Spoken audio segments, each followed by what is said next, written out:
आज कैथल पहुंचने का उद्देश्य है आप सभी पत्रकार छायाकार साथियों से मिलने का और आप लोगों से भी मैं फीडबैक लेने का मेरे मन में इच्छा थी कि आप लोगों से भी मैं फीडबैक लूं।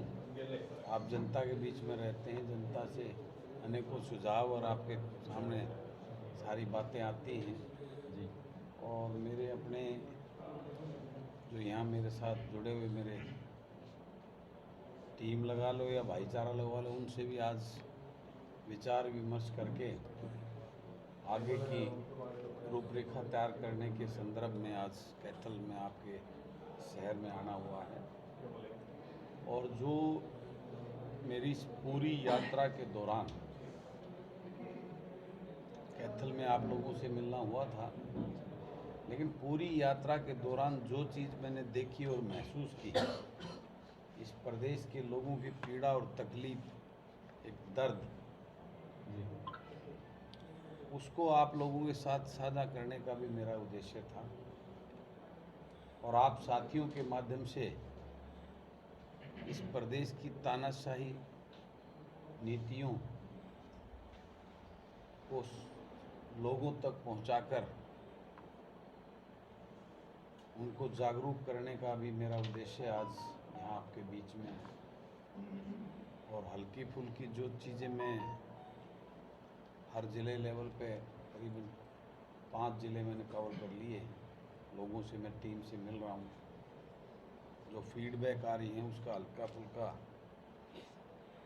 आपको अंदेशा देने के लिए और आपसे सुझाव लेने के लिए भी मैं आज आपके बीच में आया हूँ। जिस तरह की आपने पदयात्रा की थी, कई जिले आपके रह गए थे उस समय जी, जो भी 17 आ गया था, आपने 17 में भी खूब आवाज़ उठाई। क्या मानते हो कि किस तरह के अन्य जिलों से किस प्रकार संपर्क रहने वाला है यार? देखिए, मैंने जो प्लानिंग की है, मैं हर ज़िले में जो ज़िले में नहीं कर पाया उन ज़िलों में अब मेरे मूवमेंट अभी जो सत्र बचा हुआ है 22 के बाद में, मैं हर ज़िला हेडक्वार्टर पे जाकर अपने लोगों से मिलने का, लोगों से संपर्क करने का मैंने कार्यक्रम बनाया है। उसके बाद पहले डिस्ट्रिक्ट हेडक्वार्टर पे, डिस्ट्रिक्ट लेवल पे जाऊंगा, फिर उसके बाद हल्के लेवल पे जाकर लोगों से संपर्क करके और उनसे फीडबैक लेके अगले महीने तक कार्यक्रम ये है कि अपना एक टीम खड़ी करने की योजना बनाने का काम चल रहा है। मुख्यमंत्री का एक बड़ा बयान आया है टेंडरिंग को लेकर, जिसमें 2 लाख तक की सरपंचों की लिमिट थी, अब 5 लाख तक कर दी है। वो भी मैं अभी बताऊंगा आपको। जिस प्रकार से आज पूरे प्रदेश में अभी जैसे भाई ने जिक्र किया सरपंचों वाली बात, ये सरकार समाधान निकालने पे कोई भी विश्वास नहीं करती। ये हर चीज़ को लिंगर ऑन करके घुमा के उसकी जलेबी बनाने में विश्वास रखती है और उसको उड़जा के छोड़ देती है। आप जो अभी मुख्यमंत्री जी के बयान की बात कर रहे हो, शायद प्रेस कॉन्फ्रेंस मुख्यमंत्री जी ने चंडीगढ़ में करके और मीडिया के सामने ये बात तो पिछले कई दिन से चली हुई है कि वो 2 से 5 लाख करके, और उसको भी 5 बारी 25 लाख के काम जो है ना सरपंच उसमें करवा सकते हैं। उसके लिए तो पहले से ही तैयार नहीं थे, उन पहले दिन से ही वो सरपंच की जो एसोसिएशन है वो मना कर रही थी। आज उसमें मेरे ख्याल थोड़ा एड ऑन ये कर दिया, उनको एक लोभ लालच ये देते, पहले डराते हैं, धमकाते हैं, फिर लालच देते हैं। उसी के संदर्भ में वो 3000 से 5000 उनका मानदेय करने की घोषणा कर दी सरपंचों का, और पंचों का जो 1000 रुपये था उसको 1600 रुपये करने का काम कर दिया। ये तो एजेंडे हैं इनके जो है ना, भाजपा जो हरियाणा प्रदेश की जो सरकार की जो कार्यशैली है उसका हिस्सा है ये। लेकिन मेरे सामने अभी मैं आते आते मेरे कई सरपंचों के प्रधानों से बात हो रही थी, वो सब तो इस बात के लिए कतई तैयार नहीं। ये बात तो पिछले 4 दिन से जो है ना उनको बेवकूफ़ बनाने के लिए चला, उसको लिंगर ऑन करके उसको बढ़ाने के लिए चली आ रही है। जनसेवक मंच जो आपने बनाया है, राजनीतिक बैनर जी किया है, उसका क्या भविष्य है और उसके संगठनात्मक विस्तार को लेकर अब तक क्या किया है आपने? देखिए, मेरा जो पॉलिटिकल एजेंडे पे मैं काम कर रहा हूँ, मैं जनसेवक मंच के भविष्य के लिए काम नहीं कर रहा। मेरा एजेंडा, मेरा उद्देश्य इस प्रदेश के भविष्य के लिए, इस प्रदेश के युवा के भविष्य के लिए आज जिस प्रकार के हालात इस प्रदेश की नीतियों ने युवाओं के साथ कर दिया वो बहुत ही गंभीर है। एक मैं अभी जींद में था,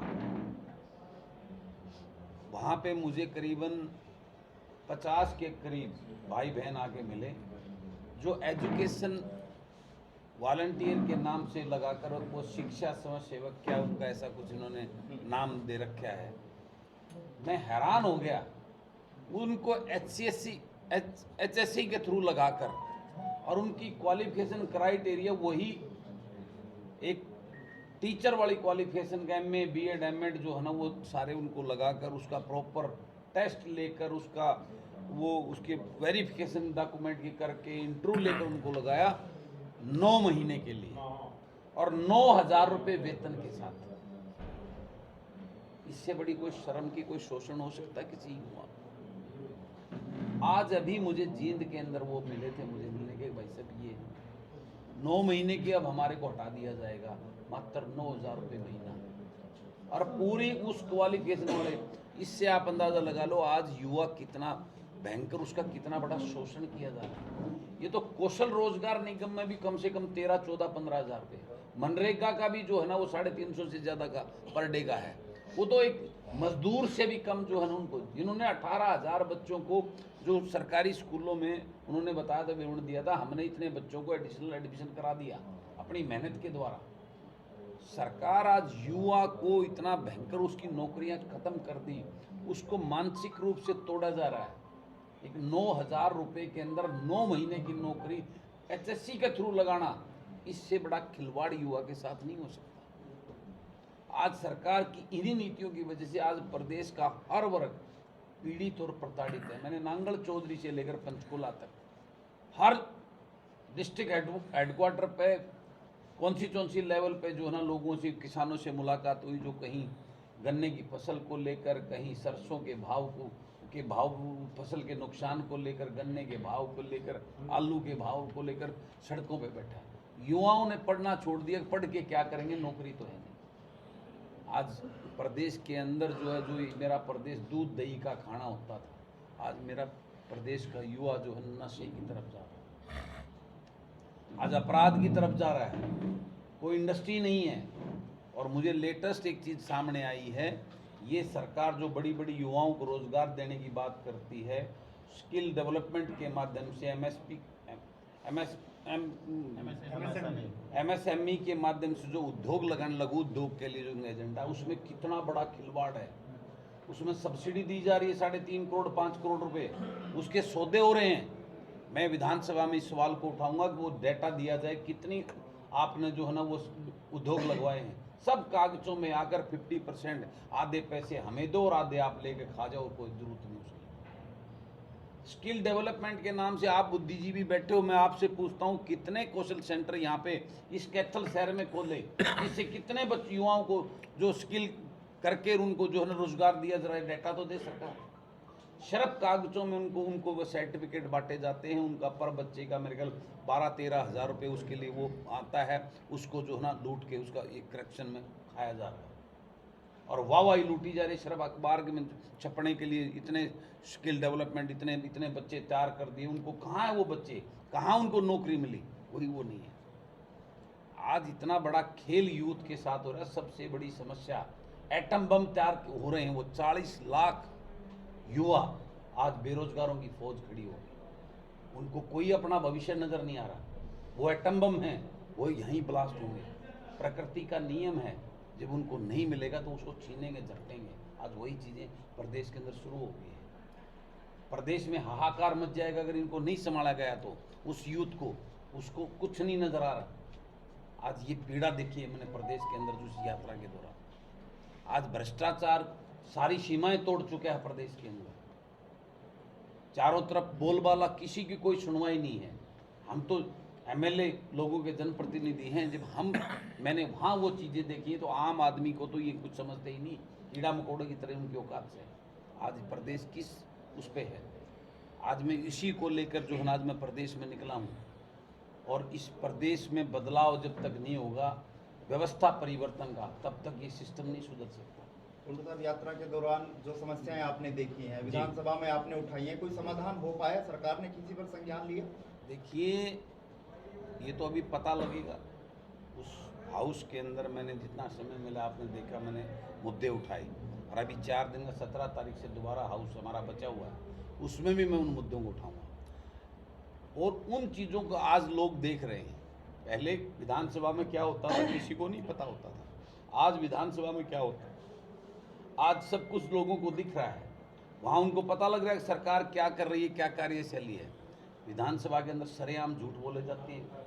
उस लोकतंत्र के मंदिर के अंदर, जिसमें लोगों को विश्वास आस्था होती है कि हमारे इस विधानसभा के अंदर प्रदेश के लोगों के हित के लिए यहाँ पे नीतियाँ बनेंगी, वहाँ सरेआम प्रदेश का मुखिया जो है ना खड़ा होकर झूठ बोलता है कि हमारे प्रदेश के अंदर 45% एक किसान की इनकम को कैलकुलेट किया जा रहा है।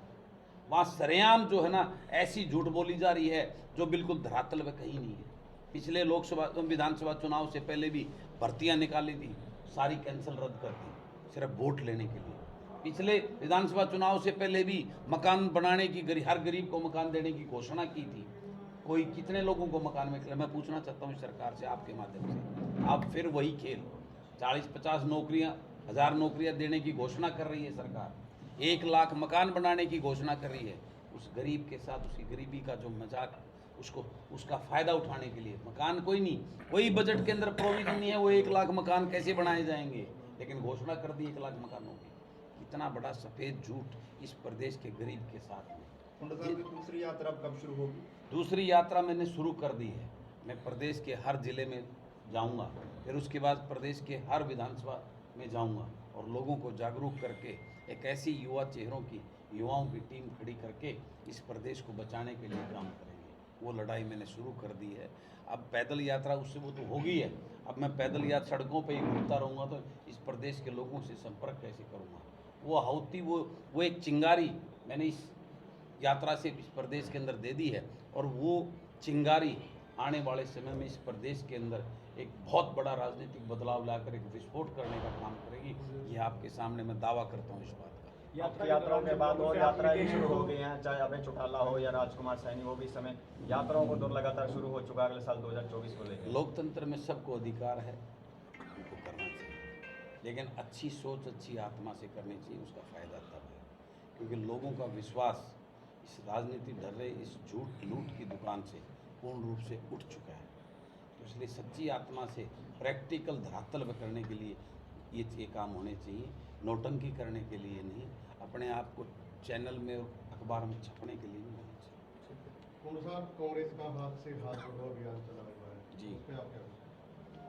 वो अपना काम कर रहे हैं। इस प्रदेश के लोगों ने कांग्रेस का 10 साल का राज देखा था, उससे पीड़ित होकर, उससे प्रताड़ित होकर लोगों ने एक नया विकल्प देखने की कोशिश की थी भाजपा के रूप में। और भाजपा को जो है ना, जो प्रदेश के अंदर मात्र 2-3 सीटों पे भाजपा थी, वो भी गठबंधन के माध्यम से सपोर्ट से, उस भाजपा को जो ना पूर्ण बहुमत देकर लोगों ने विश्वास आस्था, वो 15 लाख रुपए गरीब के खाते में, 2 करोड़ नौकरियां, किसान की आय दुगनी, हर गरीब को घर जैसे लुभावने जो ना सपने दिखाकर इस प्रदेश को जो है ना इसकी वोट लूटने कर सत्ता में काबिज हुई। लेकिन जिस प्रकार से उन्होंने किया, अब दूसरी बारी में इस प्रदेश के लोगों के साथ चीटिंग करके, एक मैं कहूँगा 75 पार का नारा देकर प्रदेश के लोगों को एक भय करके, और उसमें ठगबंधन के साथी जो इस प्रदेश का सबसे लुटेरा परिवार साबित हो चुका है, उनको सबको इस बात के प्रदेश ने मोहर लगा दी है, ये सत्ता के लुटेरे पैसे के जो है ना की भूख के वो लोग हैं, इनको लोगों से कोई मतलब नहीं। क्योंकि जिस भाजपा को जमुना पार भेजने के नाम पर, जिस भाजपा को जो है ना बात करना भी जो है ना सामाजिक बहिष्कार करने जैसी बातें करी, उस भाजपा के खिलाफ लोगों से वोट लेकर और उसी भाजपा की गोदी में बैठकर इस प्रदेश को लूटने का काम कर रहे हैं, उनका चेहरा बेनकाब हो चुका है। प्रदेश के लोग उनका सच्चाई जान चुके हैं। अब प्रदेश के लोगों के पास पहले कांग्रेस को देख लिया था, अब बीजेपी और जेजेपी की इस गठबंधन सरकार के लुटेरे लोगों नेताओं को देख लिया। अब प्रदेश के लोग एक आस उम्मीद लगाकर एक नई उम्मीद और एक नई जो है विकल्प की तरफ देख रहे हैं। निश्चित रूप से मैं प्रदेश में घूमकर और प्रदेश के युवाओं की टीम खड़ी कर इस प्रदेश के लोगों को एक नया विकल्प देने का काम करेंगे, इस प्रदेश को बचाने का। व्यवस्था परिवर्तन के लिए सत्ता परिवर्तन जरूरी है, तो 2024 के लिए क्या रूपरेखा रहने वाली है बलराज कुंडू की? देखिए, सत्ता परिवर्तन का खेल तो सदियों से चला आ रहा है। चेहरे बदल जाते हैं, लेकिन वो लूट खसोट की दुकान हर साल वो लूट बढ़ती जा रही है, भ्रष्टाचार बढ़ता जा रहा है। अब की बार वो गुलाम नहीं जो अपने नेताओं के यसमैन हो, जो अपने जो वोट देकर उनको चुनकर विधानसभा में भेजते हैं, उस प्रदेश अपने क्षेत्र के लोगों के लिए वो गूंगे बहरे बनकर वहाँ बैठे रहते हैं। ऐसे लोग नहीं। इस प्रदेश के अंदर व्यवस्था परिवर्तन के लिए पढ़े लिखे एजुकेटेड युवा चेहरे जो उस तकलीफ और दर्द को जानते हों, जो एक गरीब किसान मजदूर कमेरा वर्ग का है, ऐसे युवा चेहरों को, पढ़े लिखों को, ऊर्जावानों को विधानसभा में लाकर युवा की भागीदारी इस प्रदेश की राजनीति में करके ही व्यवस्था परिवर्तन का काम होगा। जो अपना घर भरने के लिए नहीं, अपनी लूट की दुकान चलाने के लिए नहीं, वो अपने प्रदेश के लोगों के जो उनको वोट देकर भेजेंगे, उनके जनसेवक बनकर, उनके लिए वकील बनकर उनके हक उनको दिलाने का काम करेंगे। विधानसभा के अंदर वो नीतियां बनवाने का काम करेंगे जिससे प्रदेश आगे बढ़े, प्रदेश के युवा को रोजगार मिले, प्रदेश के अंदर उद्योग लगे, प्रदेश को हर हाथ को काम मिले। हाथ जोड़ने से नहीं, हाथ को काम मिलने से प्रदेश की प्रगति होगी। इसी सोच के साथ हमने जो है ना युवाओं की भागीदारी राजनीति में करने के लिए मैंने ये सारा कदम उठाया है। और निश्चित रूप से 2024 के अंदर हरियाणा के विधानसभा के अंदर 60% से ज़्यादा चेहरे युवा होंगे, पढ़े लिखे होंगे, ऊर्जावान होंगे, तभी व्यवस्था परिवर्तन होगा। इसी संकल्प को लेकर मैं आज प्रदेश में निकला हूं। 2024 यात्रा के बाद कोई बड़ा चेहरा साथ जुड़ा है? बड़े चेहरे नहीं चाहिए मुझे, तो वो चेहरे चाहिए जो पढ़े लिखे हों।